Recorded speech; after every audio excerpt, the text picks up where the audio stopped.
Hello বন্ধুরা, ফিরে এলাম আপনাদের জন্য একটি নতুন আইটেম। খুবই ঘরোয়া, খুবই সাধারণ একটি তরকারি, যেটি সাধারণত এই সময় সব বাড়িতেই রান্না হয়। সেটি হচ্ছে সজনে ডাঁটা দিয়ে একটি সবজি, যেটা শরীরের পক্ষেও যেমন ভালো, তেমন এমনভাবে বানাবো যাতে এই সময় তো জ্বর জারি শরীর খারাপ থাকে, মানুষের মুখে অরুচি আসে, খাওয়ার স্বাদ পায় না, একটু মুখরোচকও হবে, কিন্তু খুব সাধারণ বিভিন্ন রকম আইটেম এবং সাধারণ পদ্ধতিতে। আপনারা দেখুন, এতে আছে বিশেষ আইটেম, যেটা আসল সেটা হচ্ছে এই সজনে ডাঁটা যার তরকারি, সাথে বেগুন, এখানে আছে আলু, গাঁঠি কচু, আর আমার কাছে সামান্য ক্যাপসিকাম ছিল, স্বাদের জন্য আমি সেটাও দিয়েছি, আর একটি ছোট টমেটো, আর সঙ্গে রয়েছে ভাজা পাঁপড় আর একটু বড়ি ভাজা। আমি শুরু করতে চলেছি এই তরকারিটি। প্রথমে তেলের মধ্যে দেব, আমি সাদা তেল নিয়েছি, ওতে ওই পাঁপড় আর বড়ি ভেজেছি বলে তেলটা হয়তো একটুখানি হলুদ মতন লাগছে, কিন্তু এটা সাদা তেল। এর মধ্যে দিলাম 5 ফোড়ন সামান্য, আর একটু দেব।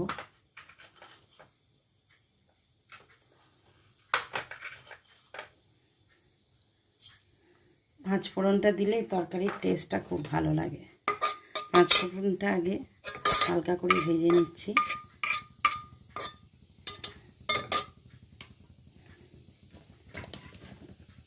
এরপরে 5 ফোড়নটা দেখুন ভাজা হয়ে গেছে, এর মধ্যে দিলাম আলু, গাঁঠি কচু আর ক্যাপসিকামটা।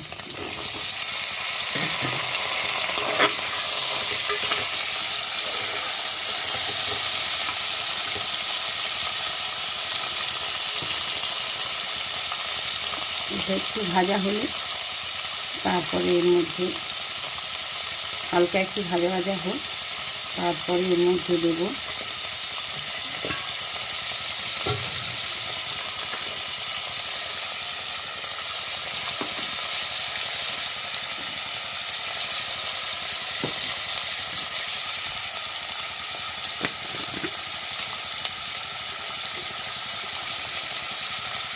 সামান্য একটু নুন দিচ্ছি, পরে ওপর থেকে আর একটু দেবো প্রয়োজন মতো।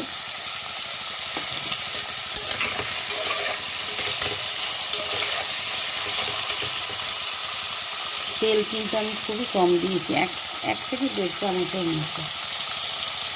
এবারে দিলাম হলুদের গুঁড়ো, হালকা ভাজা হয়ে গেছে।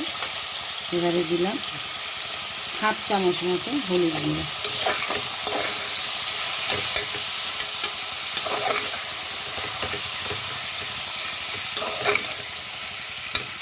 একটু ভাজা হোক। এই তরকারিটি এতই সুস্বাদু হয় যে কোনো মানুষের মুখের অরুচি, খাওয়ার অনিচ্ছা চলে যাবে।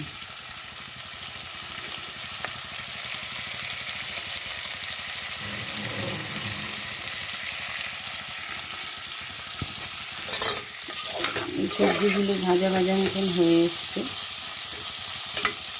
হলুদের গন্ধটা মোটামুটি কেটে গেছে। এবার এর মধ্যে দেব একটু লঙ্কার গুঁড়ো। আপনারা বলবেন হয়তো লঙ্কার গুঁড়োটা আগে দিচ্ছ কেন? আগে দিলে কি হয়, আমি দিয়েছি 1 চামচের একটু কম, আপনারা চাইলে আরও কম দিতে পারেন, না চাইলে নাও দিতে পারেন, এর মধ্যে কাঁচা লঙ্কা দিয়েও করতে পারেন। আমরা হালকা একটু ঝাল পছন্দ করি তাই দিয়েছি। লঙ্কার গুঁড়োটা আগে দিলাম কেন সেটাই বলছি। আগে দিলে লঙ্কার যে ঝাঁঝটা একটু কমে যায়, তেলের ওপরে ভাজা হয়ে যাচ্ছে তো, ঝাঁঝটা কমে যায়, খেতেও টেস্ট হয়। আর এগুলো তো নতুন আলু, ওর তো নিজস্ব স্বাদ কম থাকে, তাই হলুদ লঙ্কার গুঁড়ো নুন দিয়ে ভাজলে আলুটারও টেস্টটা ভালো লাগে। এবার দেব বেগুন।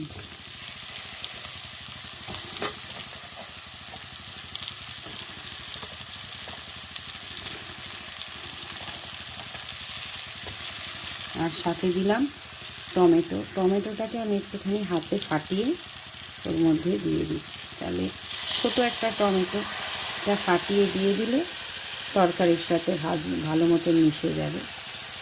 আপনারা চাইলে পিস করে কেটে কেটেও দিতে পারেন। ছোটো টমেটো বলে আমি হাতেই দিয়ে দিলাম।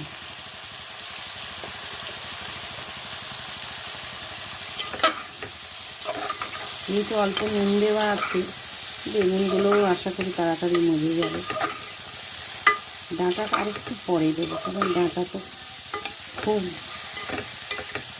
মানে শক্ত নয়, কচি ডাঁটা চট করে গলে যাবে। তবে আমি কিন্তু রান্নাটা করছি কুকারে, প্রেশার প্যানে। কুকার ঠিক নয়, প্রেশার প্যানে। আপনারা এটাই কড়াতেও করতে পারেন। আমি একটু কুকারে রান্না করা পছন্দ করি, কারণ সময়ও বাঁচে, খাবারের গুণাগুণও বাঁচে, গুণটাও নষ্ট হয় না।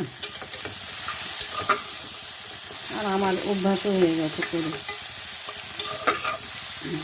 বেগুনটাকে একটু নরম করার জন্য আমি কিছুক্ষণের জন্য একটু এটা চাপা দিয়ে দেবো। ফিরে আসছি চাপা খোলার পর।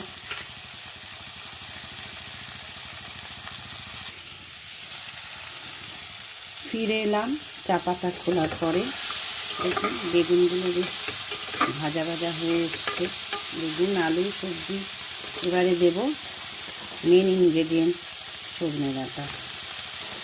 সজনে ডাঁটাটা দিয়েও একটু ভাজবো, তবে প্রথম থেকে দিলে ডাঁটাগুলো চট করে গলে যাবে। আমি তো কুকারে করছি, আপনারা কড়াই করলে প্রথম থেকেই দিতে পারেন বেগুনের সাথে।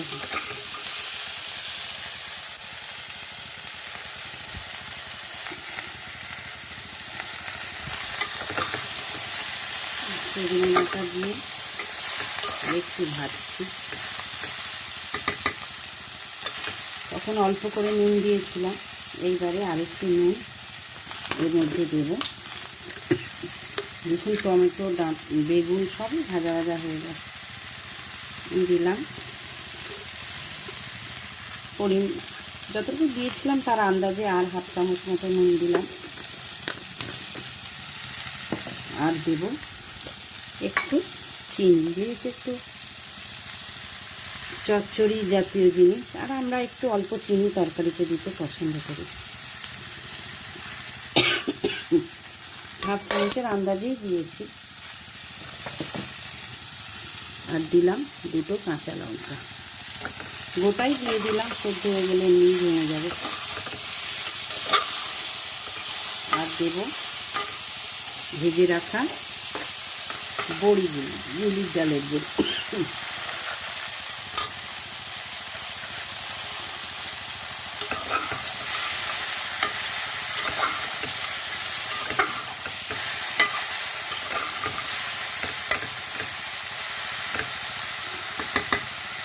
এইবার দিয়ে দেব সামান্য হাফ বাটি মতন জল।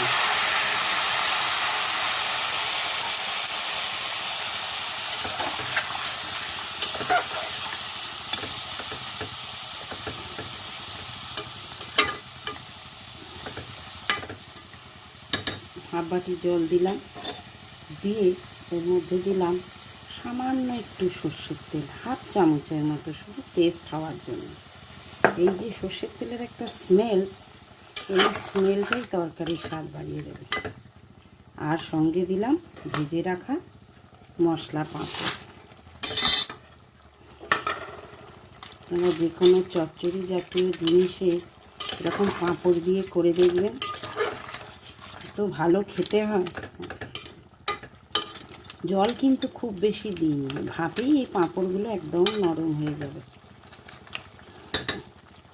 এবার আমি কুকারটা বন্ধ করে দিচ্ছি। দেখুন একটা সিটি দিয়েছে, আমি গ্যাস অফ করে দিলাম।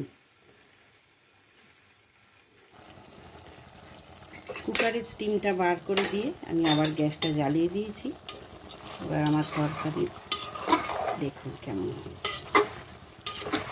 পুরো একটা ডাঁটাও কিন্তু গলেনি, কিন্তু সব সেদ্ধ হয়ে গেছে একদম। বেগুনও নরম হয়ে গেছে, আলুও একদম গলে গেছে, সবটাই। দেখুন পাঁপড়গুলোও দেখুন কত সুন্দর নরম হয়ে গেছে। এই পাঁপড়গুলোর জন্য এই তরকারির টেস্ট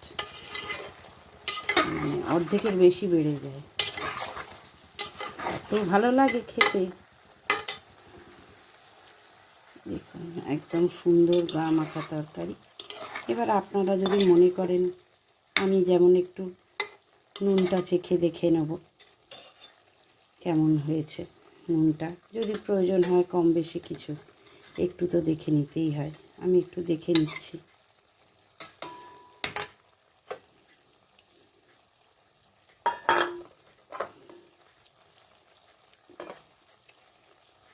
নুন মিষ্টি 100 ভাগ ঠিক হয়েছে, কোথাও একটু কম বেশি নেই।